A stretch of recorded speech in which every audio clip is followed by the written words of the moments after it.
ஆன்மீக நண்பர்கள் அனைவருக்கும் அன்பு கலந்த வணக்கங்கள். இன்றைக்கு நாங்கள் ஆன்மீகம் சம்பந்தமான பதிவில் அருள்மிகு மலையாள தேவி துர்கா பகவதி அம்மனை பற்றி தான் நாம் இன்றைக்கு பார்க்க போகிறோம்.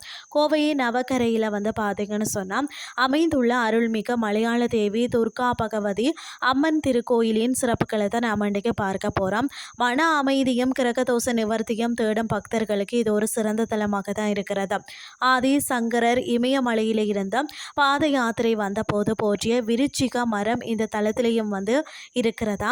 இந்த மரத்தை வழிபட்டால் பார்த்தீங்கன்னா சாட்சாத் சிவபெருமானையே தரிசித்த புண்ணியம் கிடைக்கும் என்பது ஐதீகம்.